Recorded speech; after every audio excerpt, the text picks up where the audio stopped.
Welcome to the round of 64 of the Superb Owl number 3. I'm loving this new UI. Yay. So, not a great mulligan here. They are playing Nature with the Selena's Mark God Power, which is interesting. I am playing Control Magic. I've been posting all of my videos, so I assume all of my opponents have been watching, of course. Why wouldn't they? But I have been playing primarily Control. I mean, primarily aggro. So I was hoping queuing Control might catch some people by surprise. However, sometimes when you hope to catch people by surprise, the thing you don't do is catch people by surprise. But we can value trade here at the time bomb and should deal 2 damage to that guy. Yeah, and our God Power can finish that one off. I have options for next turn. Can play Guild Enforcer, can Tracking Bolt Ping, can Bibliomaniac. I've got options. But that last turn was very good. I can play Shape Blast if they go mega wide. Probably don't play Shape Blast, but I'm just saying that I could.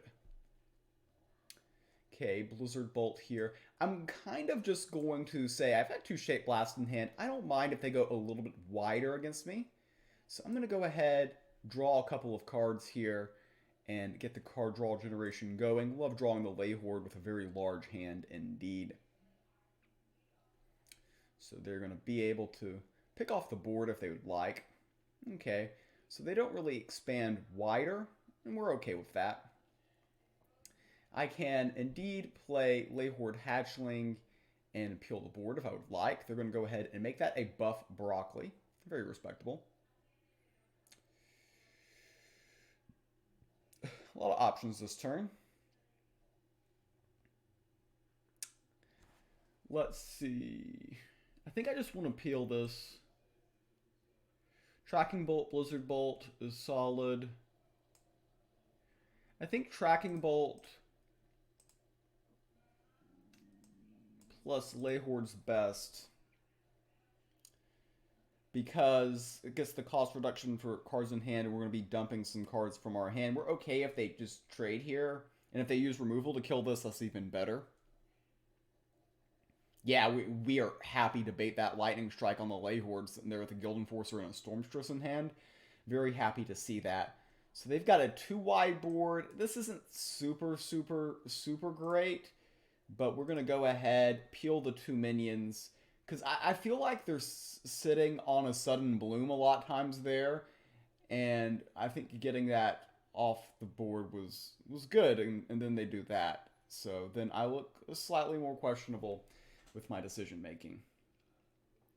What we can do here is we can kind of chip away at this. This puts it to sleep, get it a little bit weaker. Next turn we can play Unbound Flames, which might be the play here depending on what they do here.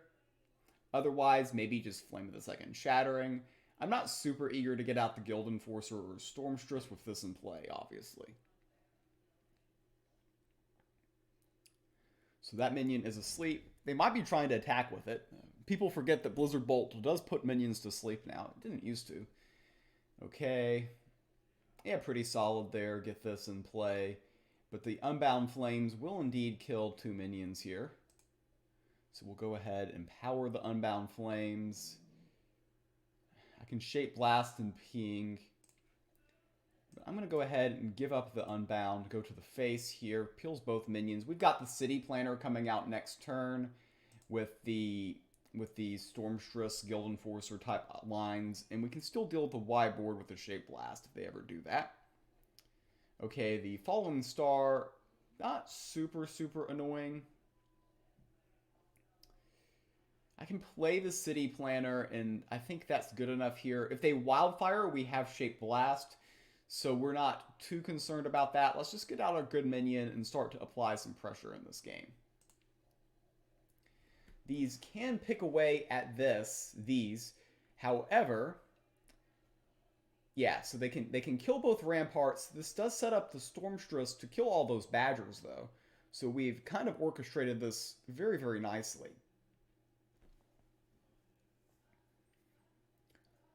So if they have another lightning strike, they can kill the city planner. They're going to be digging with the ambitious adventurer here.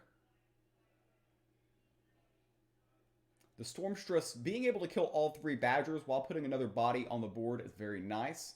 Get the feral shapeshifter in play.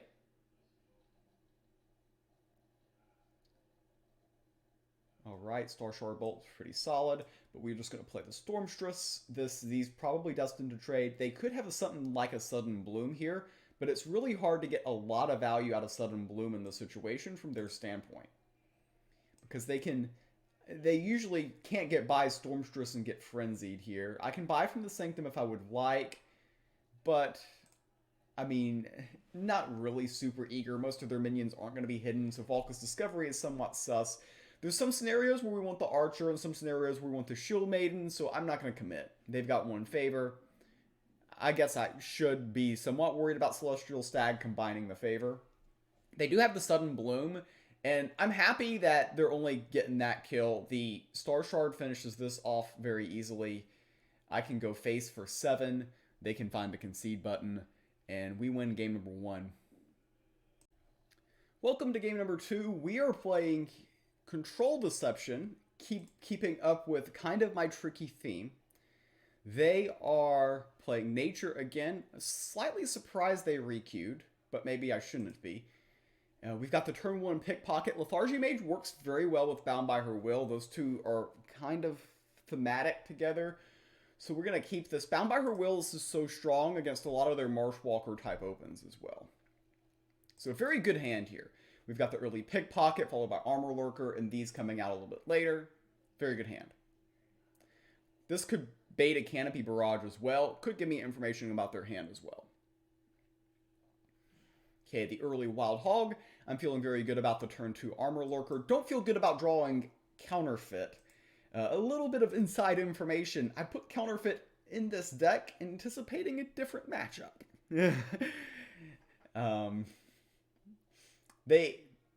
In prior rounds, they had been playing a lot of War and Death. Death living off of Necroceptor, and War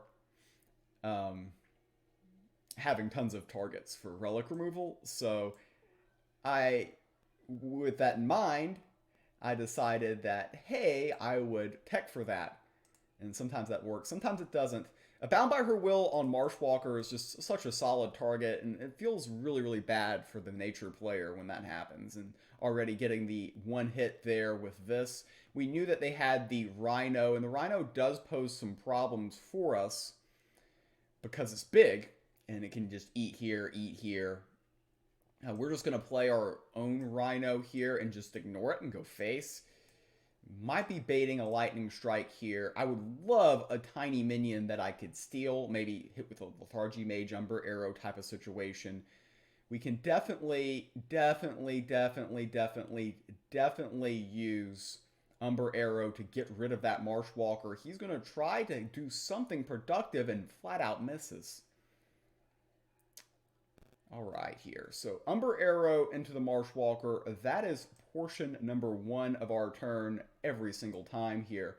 This is going to be somewhat soul-crushing for him because he had the Wildfire, and now he's going to be getting minimized value and already concedes. Yeah, alright, that was the round of 64. We'll be on to the round of 32 next.